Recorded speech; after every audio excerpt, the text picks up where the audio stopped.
Halo semuanya, kembali lagi bersama aku Salsa Jasmine. Di video kali ini aku akan buat Q&A. Q&A-nya totalnya udah 3. Jadi kalau misalkan teman-teman belum nonton Q&A part 1, part 2, teman-teman nonton dulu Q&A part 1 dan part 2 tentang FKG. Karena nanti akan ada beberapa pertanyaan yang aku skip kalau misalkan aku udah ngejelasin di Q&A part 1 atau Q&A part 2 gitu. Pertama-tama aku mau berdoa semoga outbreak coronavirus atau COVID-19 ini cepat berakhir sehingga kita bisa beraktivitas seperti biasa. Jadi aku akan membuat video Q&A part 3 tentang FKG karena banyak banget yang udah mulai nanya ini kayak kapan sih buat konten FKG lagi, atau misalnya buat Q&A lagi dong tentang FKG karena aku masih pengen nanya-nanya gitu. Oke, jadi sekarang aku buat videonya. Semoga pertanyaan teman-teman bisa aku jawab. Tahapan-tahapan kalau mau jadi dokter gigi yang kerjanya buka praktek, apakah harus uji kompetensi dokter dulu?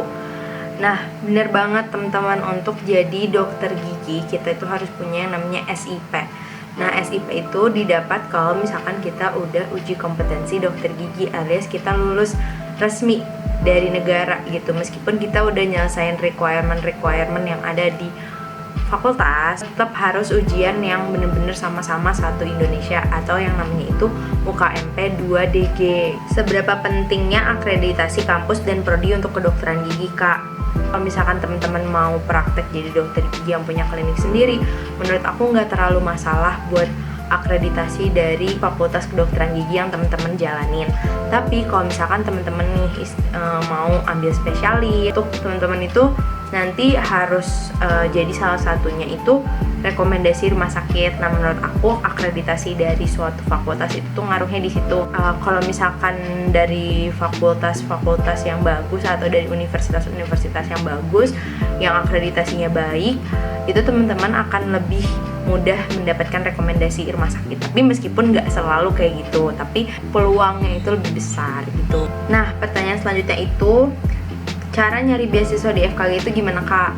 Nah, jadi kalau misalkan teman-teman itu mau dapat beasiswa, teman-teman bisa langsung temuin bagian SBA, terus teman-teman ngobrolin di situ kira-kira ada beasiswa apa aja. Terus kan nanti kita sebenarnya punya paus Unpad, jadi kayak akun universitas untuk semua mahasiswanya. Nah, di situ bakalan ada info-info tentang beasiswa dan bakalan ada syarat-syarat dan ketentuannya gitu. Terus ada lagi yang nanya, Kak, kira-kira harus gak sih beli textbook yang bermacam-macam itu? Sebenarnya sekarang kan zamannya udah ada e-book, zamannya udah ada yang online. Jadi menurut aku nggak terlalu perlu kalau misalkan kamu fine-fine aja belajar lewat e-book. Jurnalnya lebih banyak yang bahasa Inggris ya, Kak. Kalau misalkan teman-teman itu mau nyari jurnal, boleh pakai bahasa Indonesia, boleh pakai bahasa Inggris, boleh pakai bahasa apa aja asalkan teman-teman itu ngerti. Cuman FKG aja, mungkin fakultas-fakultas lain yang Soshum atau yang lain-lain juga banyak jurnal-jurnal yang pakai bahasa Inggris. Jadi teman-teman gak usah takut, kan sekarang udah Google Translate. Jadi setiap teman-teman dapat jurnal yang bagus meskipun itu bahasa Inggris tetap bisa ditranslate. Selanjutnya, skor UTBK untuk lulus di FKG Unpad itu minimal berapa ya, Kak? Aku nggak tahu secara pasti skor UTBK minimal untuk lulus FKG itu berapa, tapi waktu itu aku pernah nanya ke followers aku yang masuk FKG lewat jalur UTBK. Nanti bakal aku tampilin di sini nilai-nilainya. Nah, aja aku nggak bakalan masukin identitasnya, pokoknya ini cuma nilai-nilainya aja karena aku awalnya tadinya nggak mau nge-share, tapi banyak banget orang-orang yang butuh informasi ini dan aku rasa informasi ini juga berguna buat temen-temen yang mau masuk FKG supaya ada gambaran kira-kira nilai UTBK yang masuk FKG itu berapa aja sih gitu. FKG Unpad juga nggak boleh pakai kaos sama jeans gitu ya ke kampus, harus formal. Yap, bener banget. Jadi di FKG itu sendiri kita berpakaian itu bener-bener harus formal. Jadi kalau misalkan yang cewek itu harus banget pakai rok. Di kalau untuk celana jeans ataupun celana bahan itu masih nggak diperbolehkan. Tapi kalau misalkan kita nanti udah masuk koas atau udah masuk klinik di RSGM Unpad, kita boleh pakai celana bahan, tapi tetap nggak boleh pakai jeans. Nggak boleh pakai jeansnya itu sama juga kayak nggak boleh pakai jaket jeans, nggak boleh pakai kemeja jeans. Pokoknya bener-bener semuanya itu harus yang sopan. Blus kayak gitu-gitu masih boleh dipakai, tapi harus tetap yang sopan. Itu juga nggak boleh pakai sepatu sandal, harus pakai sepatu tertutup. minimal flat shoes gitu. Kalau misalkan untuk cowoknya, rambutnya itu nggak boleh panjang, nggak boleh diwarnain juga. Terus kuku-kukunya juga harus bersih dan nggak boleh panjang ataupun gak boleh diwarnain juga. Aku mau nanya kak, tips lulus 3,5 tahun di FKG kak. Makasih. Untuk lulus 3,5 tahun di FKG itu sebenarnya nggak wajib. Jadi sebenarnya tepat waktunya untuk lulus preklinik di FKG itu 4 tahun. Gimana sih caranya? Kalau misalkan tips dari aku, gimana caranya biar lulus 3,5 tahun? Yang pertama, teman-teman itu harus punya target. Kalau misalkan emang pengen lulus 3,5 tahun banget, bikin targetnya dan bikin timeline kira-kira apa aja yang mau dilakuin supaya bisa lulus 3,5 tahun.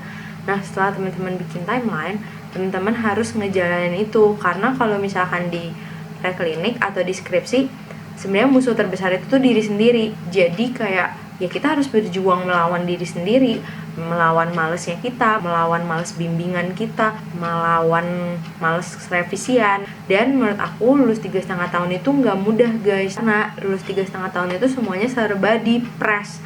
Jadi bener-bener yang kamu harus mikirin semua hal dalam satu waktu. Ada praktikum, ada skripsian, ada ujian-ujian, ada OSCE, ada SOKA misalnya, atau ada hal-hal lain yang kamu harus tetap lakuin gitu loh. Jadi menurut aku kalau tips yang paling ampuh untuk lulus 3,5 tahun adalah manajemen waktu kamu, terus melawan rasa malas di diri kamu gitu. Terus ada pertanyaan lagi, awal ngekos dan jauh dari orang tua rasanya gimana kak? Sebenarnya rasanya awalnya sedih banget, pasti akan ada momen dimana kalian berpisah sama orang tua kalian di kosan, dan itu tuh sedih banget. Kayak even aku nggak nangis di depan orang tua aku, tapi habis itu aku nangis dan aku ngerasa kayak ini sekarang aku udah harus ngejalanin semuanya sendiri, udah nggak bergantung lagi sama mama, udah nggak tinggal lagi sama mama. Tapi lama kelamaan dijalanin tuh bisa pasti beradaptasinya. Dan mamaku itu bukan tipe orang yang sering nyuruh pulang gitu. Mamaku tuh selalu kanin ke aku, lakuin prioritas kamu. Jadi misalkan kalau misalkan aku ada ujian, kalau misalkan aku ada kak, kalau misalkan aku ada CBT, mamaku tuh suka bilang ada ujian nggak atau ada tugas nggak. Kalau misalkan ada ujian atau ada tugas, nggak usah pulang dulu, karena nanti kan jadi pulang kan waktunya bakalan terdistract dan lain-lain. Situlah aku belajar buat adaptasi diri aku sendiri meskipun udah ngekos dan jauh dari orang tua. Terus selanjutnya ada pertanyaan lagi, biar yakin masuk FKG gimana kak? Sebenarnya menurut aku gini aja. Yang pertama, kamu suka dulu nggak sama materi-materi yang ada di FKG? Misalnya belajar gigi, belajar tentang kedokteran umum atau belajar tentang kedokteran gigi itu sendiri. Nah yang kedua, kamu bisa nonton video aku yang daily life FKG itu gimana. Ada praktikum, ada tutor, ada CBT, ada SOKA dan lain-lain itu. Apakah kamu merasa enjoy kalau nanti kamu kuliahnya tuh kayak gitu? Dan apakah kamu nanti bener-bener mau jadi seorang dokter gigi yang banyak resikonya, banyak konsekuensinya dan lain-lain. Maksudnya kayak sebagai tenaga kesehatan kan kalian pasti nanti akan punya etika profesi. Terus nanti teman-teman berhubungannya sama pasien, sama orang manusia langsung. Jadi teman-teman nggak boleh sembarangan. Karena kamu ngerasa kayak belong nggak di FKG atau di kedokteran gigi itu sendiri, itu tuh harus dipikirin bener-bener matang-matang. Karena menurut aku banyak banget orang-orang yang ngerasa salah jurusan setelah masuk FKG, dan menurut aku itu udah telat. Jadi kayak udah menghabiskan waktu banyak, udah menghabiskan uang banyak, udah menghabiskan tenaga, tapi ujung-ujungnya nggak dilanjutin karena ngerasa salah jurusan. Terus ada yang nanya lagi, abis wisuda suka duka jalani koas gimana kak? Sebenarnya aku udah masuk koas, tapi aku belum masuk kerja klinik koas. Jadi aku belum berhubungan sama pasien. Karena untuk berhubungan sama pasien itu tahapan atau prosesnya itu masih panjang. Jadi kayak kita akan ada orientasi dulu dari rumah sakit dan dari prodi, terus abis itu kita akan ada observasi atau asistensi dengan residen atau dengan kakak tingkat kita. Terus nanti kita akan coba misalnya latihan suntik ke antar teman, atau misalkan nanti latihan scaling ke antar teman dulu, baru nanti bakalan langsung ke pasien. Jadi kalau misalkan ditanya suka duka koasnya gimana, aku belum bisa jawab sekarang guys. Tapi nanti kalau misalkan aku ngerasa aku udah cukup bisa menjawab suka duka koas gimana, aku bakalan bikin videonya. Nah selanjutnya, ini pertanyaannya bagus banget dari Prawestri Dinda. Kemampuan dan karakter apa yang harus dimiliki mahasiswa FKG? Menurut aku attitude itu juga harus banget dipunyai sama anak FKG. Karena FKG itu kan profesi ya, kita punya etika-etika ke pasien, etika-etika ke sesama, sejawat. Selanjutnya kita tetap harus punya hard skill. Kemampuan yang sering digunakan di FKG itu kemampuan tangan banget guys. Jadi kayak ya skill-skill tangan gitu yang rapi, yang detail. Nah itu semua bisa dilatih, jadi jangan khawatir kalau misalkan ada yang nanya ke aku banyak, Kak kalau misalkan nggak bisa praktikum ini, nggak jago carving gigi, nggak bisa gambar, nggak bisa apa, nggak apa-apa, itu semua bisa dilatih. Aku belajar banyak di FKG, terutama mental aku. Misalnya aku harus sabar ngantri ACC, aku harus sabar kalau misalkan kerjaan aku nggak langsung di ACC, aku harus sabar kalau misalkan nanti ke depannya jadi koas, aku harus sabar misalnya kalau ada pasien tiba-tiba cancel, atau aku harus sabar kalau misalkan nanti dental unitnya rusak atau apa-apa yang rusak, terus bahannya nggak ada atau apa. Itu mental aku bener-bener dilatih banget. Jadi buat jadi anak FKG emang nggak mudah guys, banyak banget rintangannya, obstaclesnya. Gak semulus yang temen-temen kira, tapi temen-temen harus yakin aku udah jadi dokter gigi, semua perjuangan ini bakalan worth at the end gitu.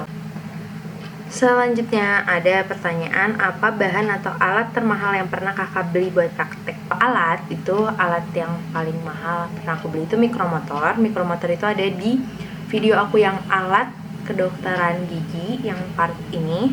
Nah terus habis itu ada handpiece yang aku beli baru-baru ini, itu juga lumayan mahal karena satu handpiece-nya itu 2,2 juta. Jadi waktu aku preklinik itu handpiece-nya aku baru beli yang low speed, tapi yang high speed itu baru aku beli di koas, karena kalau untuk nyambung ke dental unit handpiece yang digunain itu yang high speed. Sekitar 3 jutaan lah dulu, Micmod 3 juta sampai 4 juta.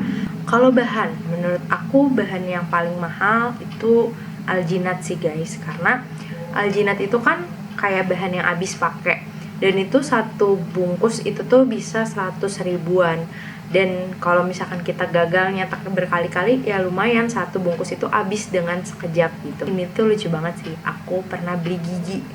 Nah giginya itu mahal banget, giginya itu namanya gigi Bukkakafum guys. Jadi gigi Bukkakafum itu adalah gigi molar atau gigi geraham anak yang akarnya itu masih ada. Itu tuh susah banget dicarinya. Jadi teman-teman kalau yang mau masuk FKG, mendingan dari sekarang teman-teman cari deh di klinik, di puskesmas, semua dicari. Aku beli waktu itu online, terus pas aku beli itu akarnya bener-bener bagus banget. Nanti kalau misalkan ada fotonya aku taruh ya guys. Ini harganya kalau nggak salah 600 ribu gitu, dan disitu aku shock banget, kayak aku harus beli 600 ribu. Dan pada saat itu, di saat kita semua nyari gigi itu 600 ribu untuk ukuran gigi yang sebagus itu udah murah banget guys. Dan aku lumayan nyesal belinya, karena ternyata dipakainya buat open access aja. Open access itu kayak masukin bor ke kamar pulpa, kayak dibuka atap kamar pulpanya. Tapi kayak yang itu nggak worth banget sama yang udah aku beli guys. Kak katanya FKG bikin skripsi per stase ya kak? Nah kalau di FKG 4 itu sendiri nggak per stase guys. Jadi ya kalau misalkan teman-teman mau ambil di bagian misalnya orto, ya udah di bagian orto aja, jadi satu aja bikinnya, bukan per stase juga sih. Buat Aidilin ini dia nggak nanya tapi dia ngasih tahu, tapi ya aku shout out juga untuk dia. Katanya udah nonton YouTube kakak dari SMP kelas 10, sekarang udah mau masuk FKG juga. Ya ampun, terima kasih ya Aidilin udah nonton aku dari SMP sampai mau masuk FKG. Udah lama juga ya gak masuk FKG, aku doain yang terbaik. Pernah ngerasa takut gak sebelum mutusin mau lanjut di FKG? Takut sih bukan pas aku masuk ke FKG-nya, tapi takut pas aku mau koas sekarang ini guys, karena aku akan nanganin pasien. Terus ada yang nanya juga Denta juga bilang Denta soon to be dentist, amin. Semoga teman-teman di sini yang nonton yang mau masuk FKG dan soon to be dentist dilancarkan segala urusannya dan diberikan yang terbaik ya. Tanya kak apa benar kalau beli gigi itu mahal banget? Nah salah satunya udah aku jawab tadi, yang gigi Bukkakafum itu gigi yang paling mahal.